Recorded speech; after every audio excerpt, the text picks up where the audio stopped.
Welcome to the Mind Your Wedding Business podcast. I'm your host, Kevin Dennis. In addition to leading the charge at Wedding IQ, I also run Fantasy Sound Event Services, a lighting and entertainment company based in Livermore, California, that I founded over 30 years ago.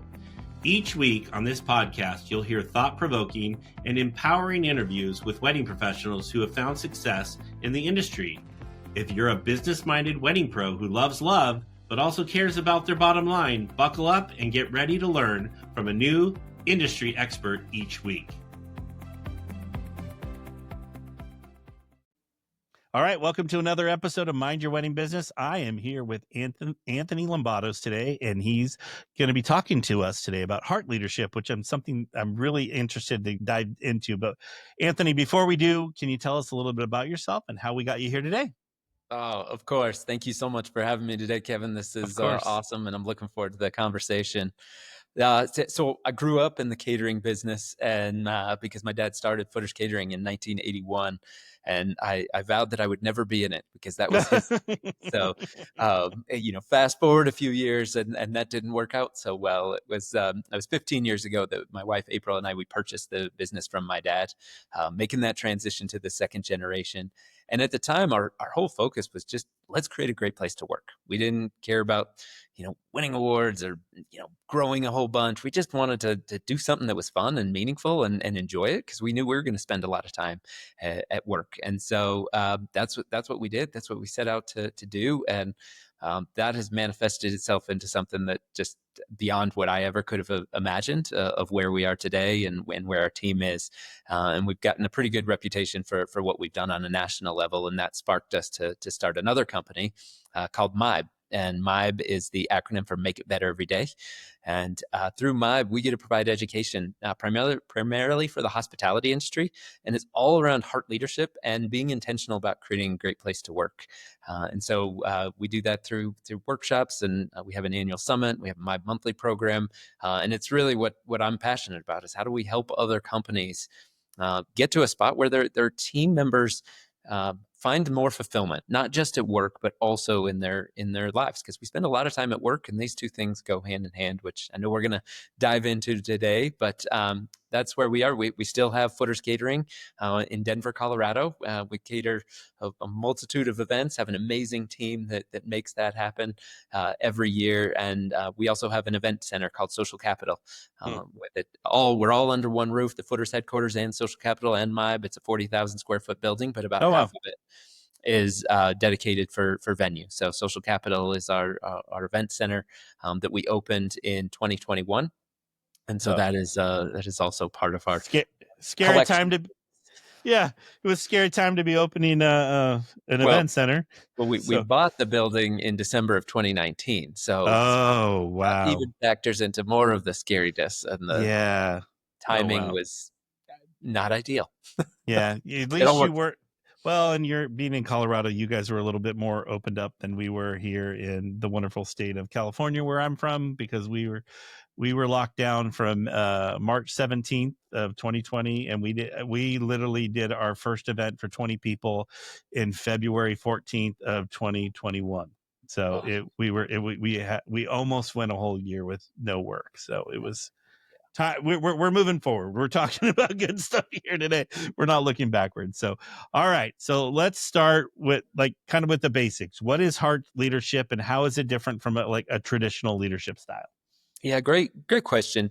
What we talk about is how do we get leaders out of your head and into your heart? And part of this is rooted in emotional intelligence. And if we take a step back, the hospitality industry has not traditionally been known as creating great places to work, or being the throwing of pots and pans in the kitchen and yelling being the norm, and accepting high turnover is just part of the business. I think is what we have been accustomed to for many years, and so we're on a mission to change that. Of how do we do it differently? Can we get great results and treat people in a way where they love it and they enjoy it, and still get that productivity out of them? And so it was years ago that I learned this lesson was working for my dad, and we had, it was called the Parade of Homes. It was a 30-day contract, and my dad gave me more and more responsibility over time. But essentially, we're in high school running a 30-day contract, this huge concession stand, Oh, grills, wow. fryers. We had like, portable walk-in coolers. Like this was a huge stand that we had and we set up. And there was, we hired all of our friends to come work for us. And all of a sudden, we got a line of people that are like, hey, can we come work? Can we come work? And it was because we created this fun atmosphere where you wore Hawaiian shirts and, there was a bell you rang and we'd joke around and we'd have the like MVP of the day and they're voting and awards and all this stuff that we did. And there was one day I was working the grill and my face is just caked in sweat. And I turn around and we got a line like 15 people deep at every register that we have. And if you would have walked up to the stand, I think you would have been amazed at what you saw, because it was a group of teenagers that are moving around with purpose and this perfect symphony. And what I noticed was that every single person had a smile on their face. And it was at that moment that I realized like fun and productivity actually go hand in hand. That it's not when you're having fun, you're goofing off and it's a distraction. That when you're enjoying and loving what you're doing, you're actually, food was flying up, drinks are flying, like we're crushing through this line. And so a lot of my philosophy in terms of creating a great place to work was rooted in that. And Oh, that is, just looking back, I had some other opportunities to work in other companies where it wasn't like that, right? Like it was, a lot of red tape, a lot of bureaucracy. You can't do that. You can't do that, just stripping the fun out of everything. And so as we look at heart leadership is to me, how can you see the best in people and help them reach their full potential, and do it in a way where they have dignity. You have a way of working with them where they know you believe in them, that you can help them get to the next level, and they trust that you have their best interest at mind. A lot of people ask me, isn't it just about being easy on people? And I'm adamant oh, that heart leadership is not about letting people off the hook. Yeah, there's a lot of people, oh, I got this person struggling, do I just let it go? Do I not address it? I think, no, you're doing them a disservice by not addressing it. You just address it in a way where we're looking forward. How do we make improvements? How do we continue to grow, and helping them again reach their full potential? To me, that's what heart leadership is truly about.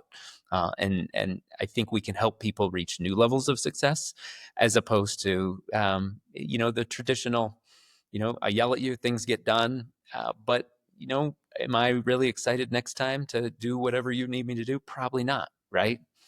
So that it's funny. I'm in the middle of watching The Bear right now, and so when you said all that, I would immediately think of how they yell at each other in the kitchen. And then my youngest daughter loves Gordon Ramsay, and we've been watching one of the ones where he goes in and fixes a restaurant, and the last one is the restaurant owner that we watched would yell and scream and fight with the employees. And my 10-year-old looked at me, she goes, I wouldn't want to work there. And I'm like, no, I don't, so it's those are literally the two things that came into my mind as you were going. I'm like, it's right. And it's put out there. And that's how I think some of this is portrayed about us in the hospitality world, so yeah, because it's true. And yeah. and that's the tough thing that I think we're trying to combat and just talk about. It's like it doesn't have to be that way. Yeah. And that style of leadership, again, if we look back, the problem, because there's a lot of people, like, well, why do people act like that? Why is it like that? And the short answer that I have is because it works in the short term. Like, Yeah. yell at somebody, you're probably going to get done what you needed to get done. And so Yeah. eh, all of a sudden I got the result I needed, but it doesn't factor in the long-term ramifications of like that person doesn't really stay with you very long because they're not going to put up with it, or they don't No. want to, or they're going to do just enough so you don't yell at them. They're never reaching to new levels or pushing the envelope on what could be done, because they're always in the back of their minds have that idea of like, oh, I might get yelled at or I might get criticized. I better just stay in my safe zone. So they never take risks. But people, learn from the people that manage them. And that's the tough thing that we see all the time is most people are good at what they do. And, oh, you're good at what we'll promote you to be a manager. Well, who did you learn from as a manager? Whoever was above you. And if you had the example that when you want something done, you yell at somebody, you raise your voice, and it gets done, that's probably what you're going to do. And so we're trying to break that cycle. Because my dad was that way. My dad his nickname was the Tornado. Like, oh, really? when he'd come into the office and like no one was there, like all of a sudden, like, he's yelling at people, he's throwing stuff across the room, he's crumpling stuff up, he's, hey, give me this, get in, and just all through, and then he'd leave, and like everybody's like hair's a little disheveled, and it's just what just happened, right? And like, yeah. That was my dad's MO, and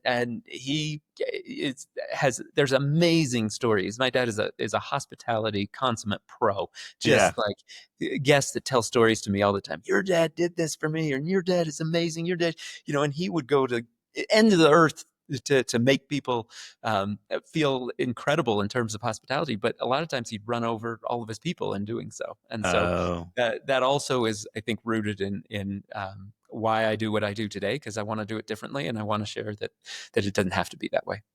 I love that. All right. That's amazing. So why do you believe like a heart-centered leadership is so crucial in the wedding and event industry, specifically? Well, number one, the stress, right? Like yeah.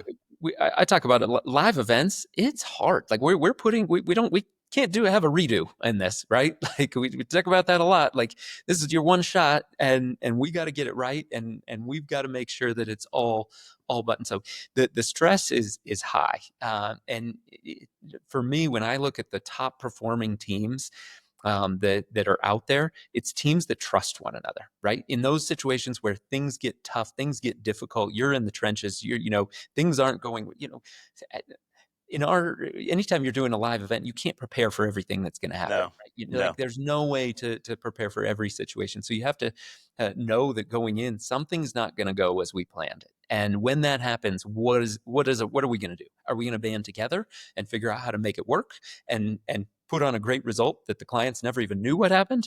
Or are we going to start fighting with each other and pointing fingers of who's wrong and yelling at each other and ultimately probably having something that's going to negatively impact the guest experience? And I'm sure you've been in this industry for a few years, so I'm sure you've seen some of those situations where companies and teams that handle it really well, and you're like, holy cow, that was impressive, and teams that don't, and you're like, this is a dumpster fire, and I'm just going to sit over here and kind of like try to stay out of the way. Yeah, right? there are.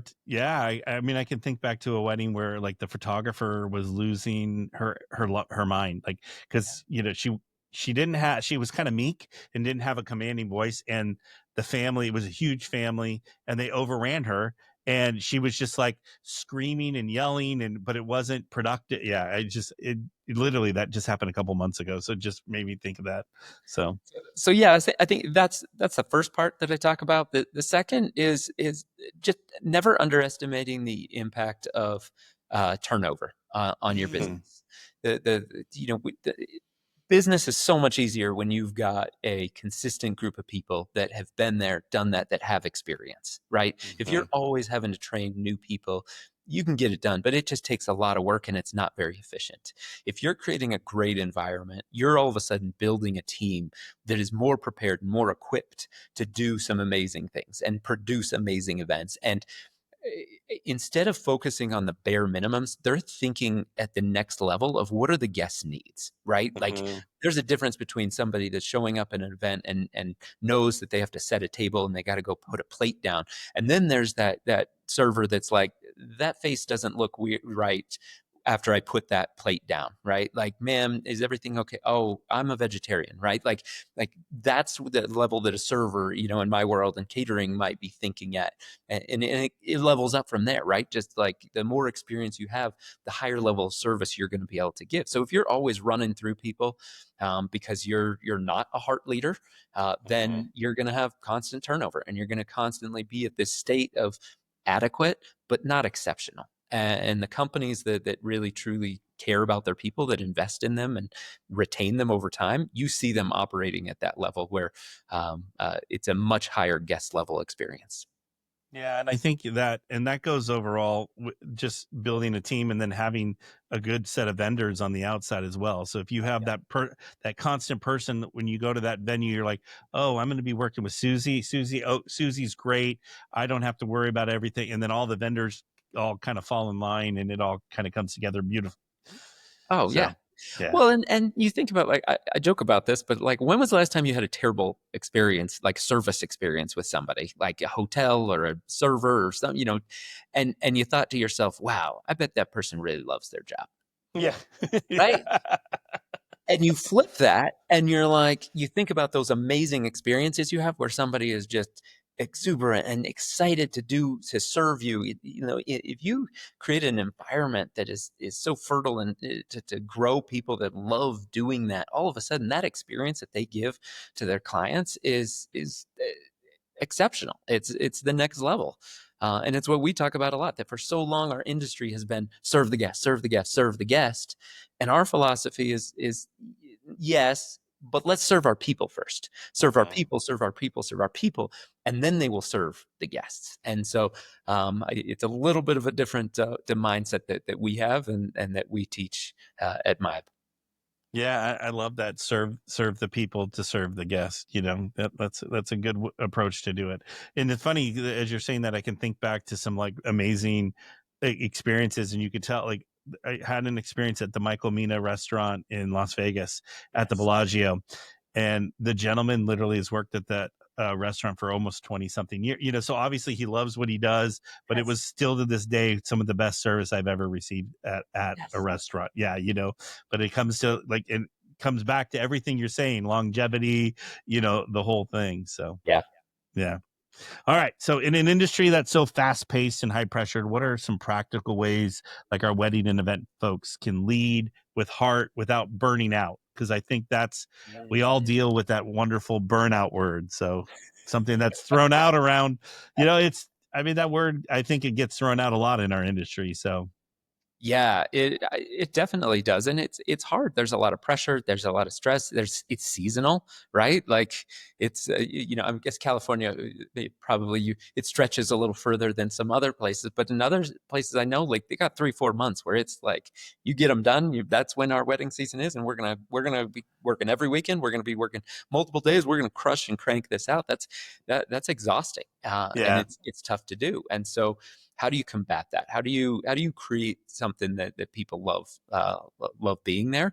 What we talk about in culture, and I'm bridging a little bit of this culture and leadership gap because they really go hand in hand. But the tech industry has kind of hijacked culture, and it's all about ping pong tables and beer fridges and the perks and benefits, and that's fine. Like that's yes, that's part of it, but it's not at the core. And so what we talk about at Footers is at the core, do you have people doing jobs they're really good at? Like when, I think that everybody has a world-class talent, something you're better at than 80-90% of the population.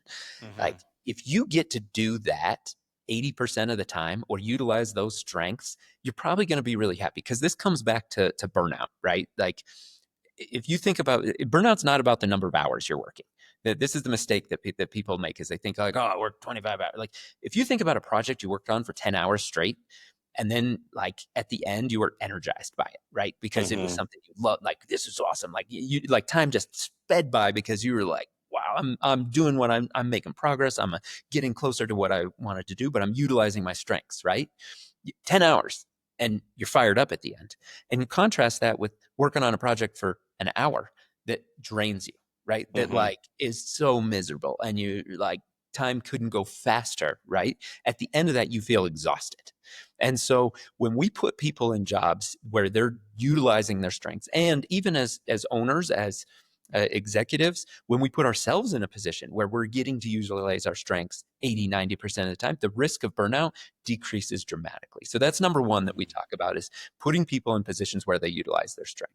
Number two is, do people believe in what they're doing? Do they have some purpose? right? Like at Footers, we talk about the fact, like, yeah, we're a caterer. We're not doing brain surgery. We're not rocket scientists, but we get to be part of some of the most special days in people's lives, right? Like if we're not mindful of that, like, and explaining that to every person that comes in the door, then we're missing that opportunity. And I share a story that, years ago is at this event, and this wedding, and it was a hot summer day, like and it was in this barn that didn't have good ventilation, and like this server, he's come back, he goes, I just keep filling these water glasses and everybody just keeps drinking them and I have to go fill them. And it was like a stark moment for me where I realized, I'm like, we missed an opportunity to explain to this young man that his job is not to fill water glasses. Your job is to make sure the guests have an incredible experience. And if they're hot, the more water we can bring them, the more the experience is going to be better for them. And so I talk about that a lot of, like, do they see purpose in what their job is? And do they believe in the company they're working for? Do they trust the company they're working for? So when we can infuse purpose, I think that's another way where we mitigate burnout, right? Do I have to come to work and work another wedding, or do I get to come to work and make somebody's day the best day that they're ever going to have, and one that they'll remember for the rest of their lives? Like, I'm going to have an input on that. When I have that mindset, I'm coming to work with a different mentality than I got to go set up tables and chairs, right? Like I got to go play some music. I got to go, like, gotta be there at 9 o'clock, right? Like, why are you there? And when we infuse that purpose. So that's number 2. And number 3 is, are they doing it with people they love, trust, and respect? So are you creating teams that are intentionally, you're helping them to build relationships with one another? And this isn't like you have to be best friends with everybody. No. This is more about, is there common connections among your team? Because we know when you come to work and you're looking forward to seeing, and you got friends at work, it just makes it more fun. It's more enjoyable. And again, our chance of burnout goes down, because even when things don't go well, you think about that, like in a day, something's not going to go well. If I've got a good friend at work that I can lean on, that I can trust, that I can vent to, that they're going to pick me up, they're going to support me, they're going to go to bat for me in that scenario, that is a stark contrast between the person that, like, if I don't have any friends, there's nobody helping me out, there's no one patting me on the back, there's no one picking me up, I'm on an island, I'm all alone.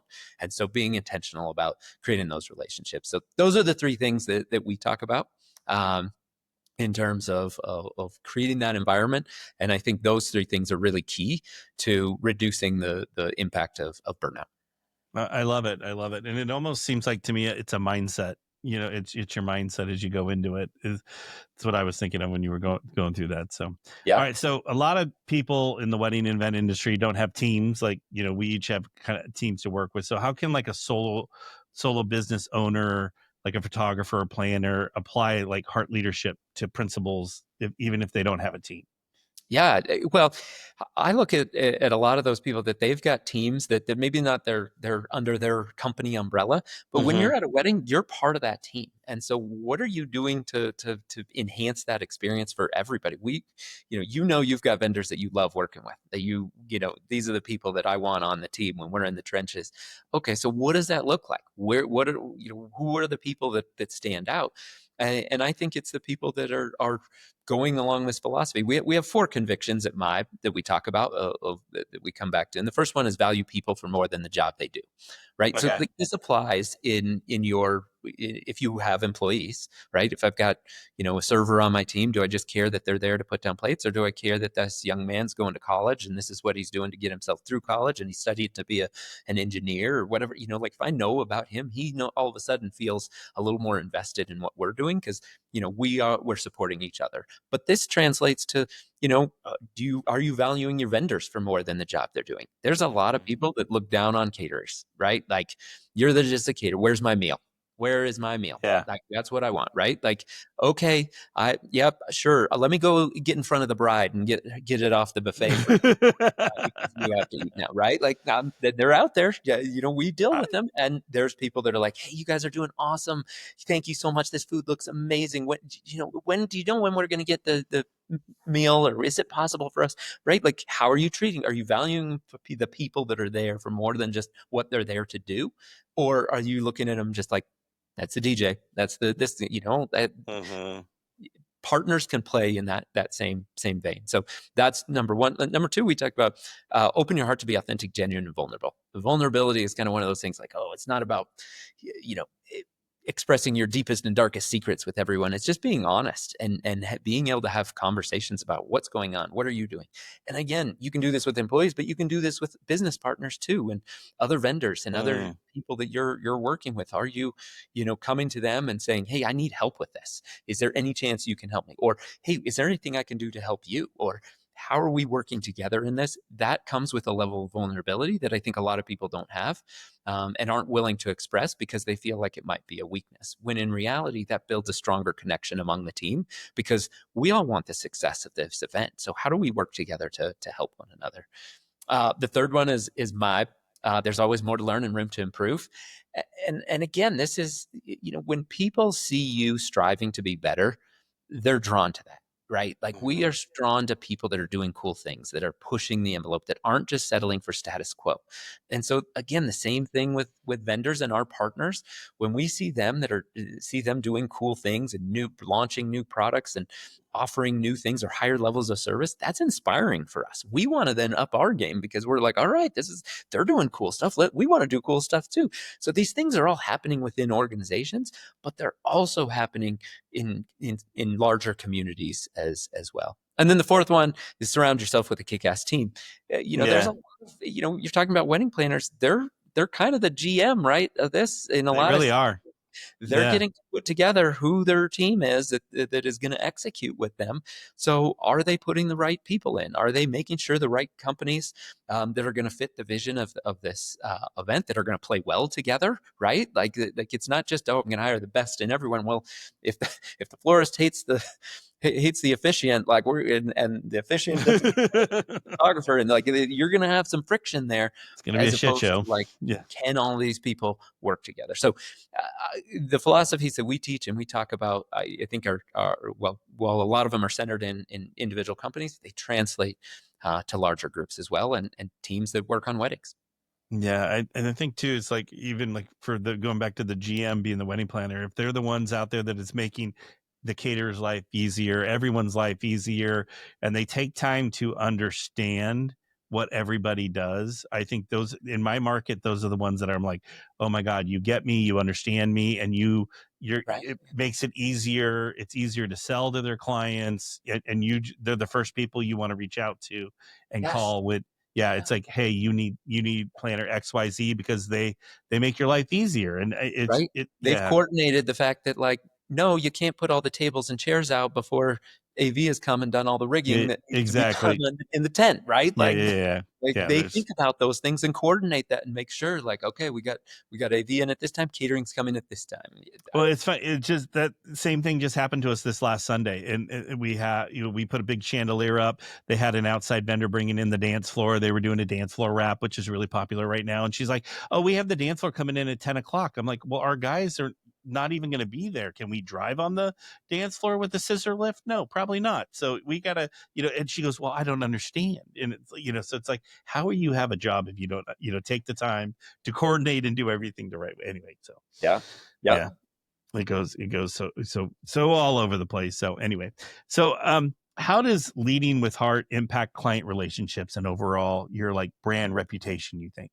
Oh yeah. Well, from us, we just saw the experience that our clients have had has been tremendous, and I attribute it back to like our team loves what they do, and that translates to the experience that our guests have.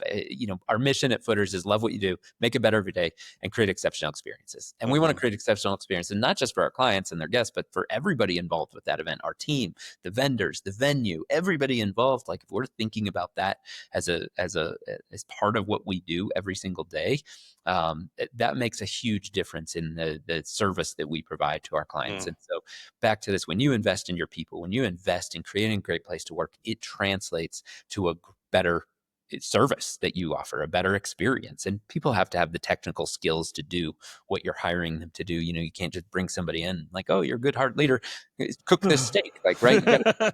You know how to have some culinary education in there. So this isn't replacing the technical skills necessary to do a job. It's augmenting that to elevate the experience. And ultimately, what we've seen at Footers, the growth that we've grown over 400% since purchasing it from my dad without this emphasis on like, we have to grow, we have to grow, we have to grow. We're known, our turnover is, I think, 50% less than what the industry norm is. So, these things that have worked so well for us and have been impactful is what we attribute to our success as a business, and has allowed us to expand into, having a venue and growing our company in additional positions. And, now what we do at MIBE. Yeah, love it.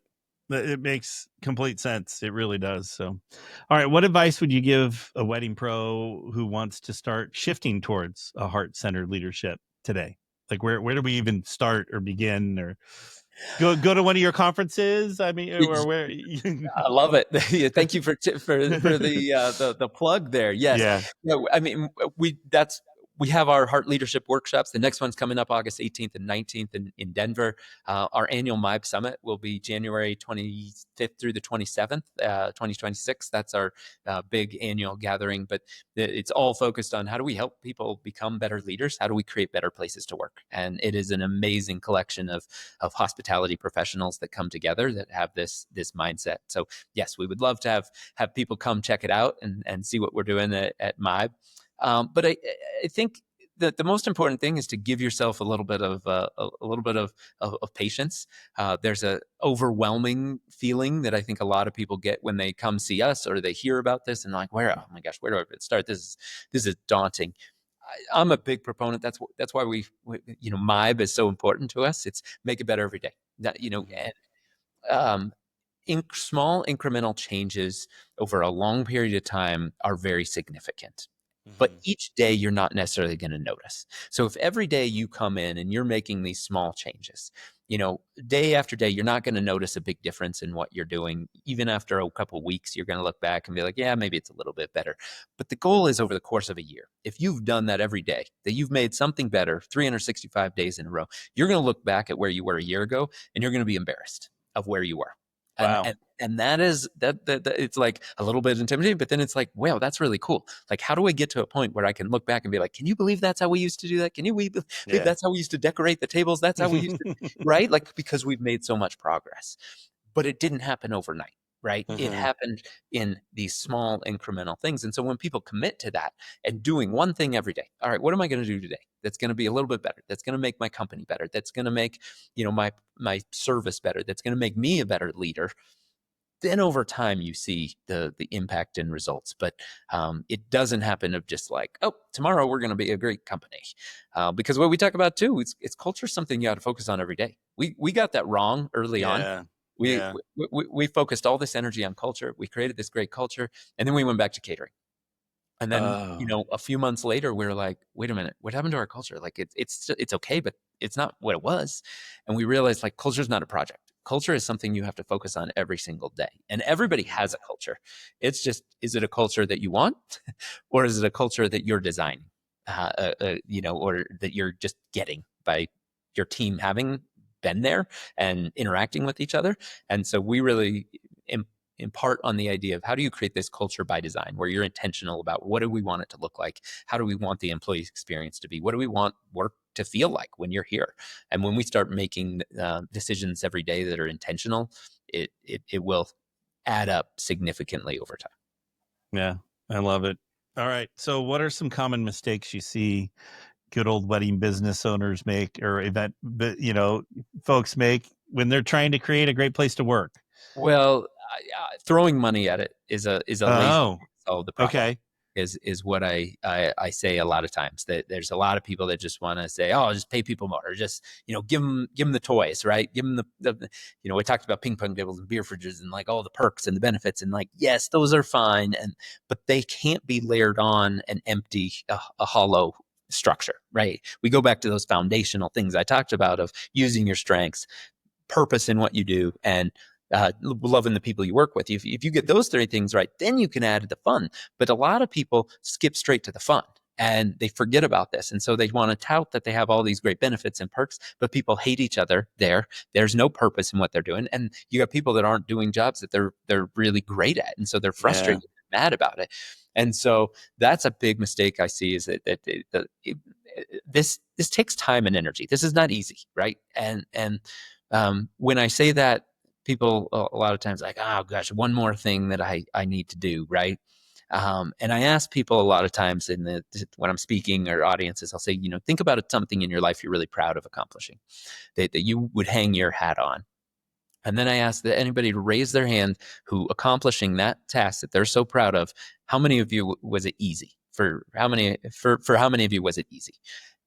I've never had a single hand go up. Really? Never had a single hand go, because the things we're most proud of in life aren't easy. We have to embrace. They're hard.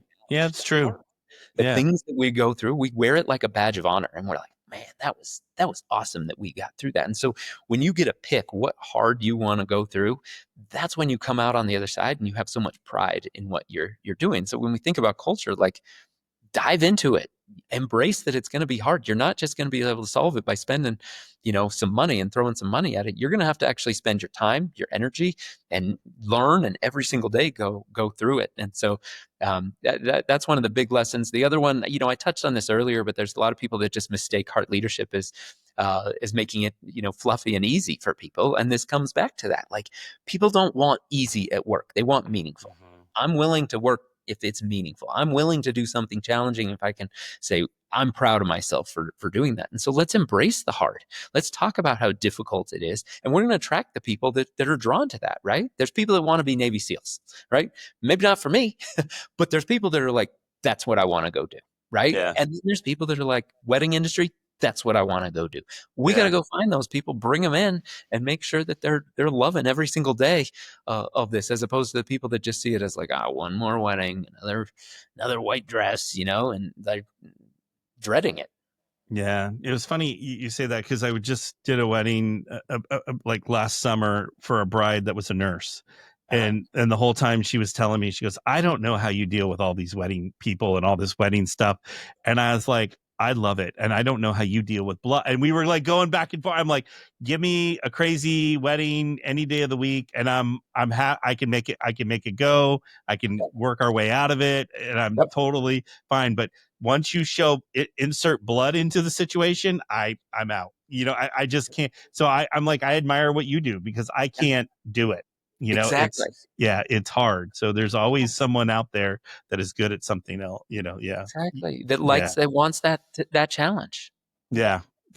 So, all right, as we wrap up, what's if we are starting right now, give us one, like, maybe nugget or one step or something that we could do to really embrace it or take it on, I think taking time to are you clear on what your company stands for? There's a lot of people that have a mission statement, and they've taken the time to craft this nice, perfectly manicured sentence, and it maybe is in a frame on a wall somewhere, but like no one really knows what it is, and they walk by every single day.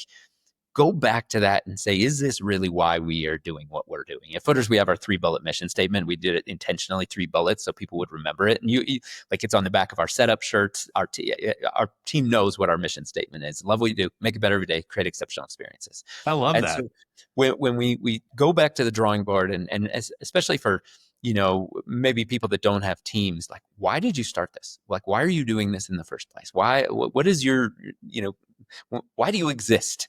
And we come back to that meaning. All of a sudden we can start to be intentional and crafting the culture and activating it around that. Okay. So what that looks like, love what you do. What are we doing every day to make sure our team is loving their job?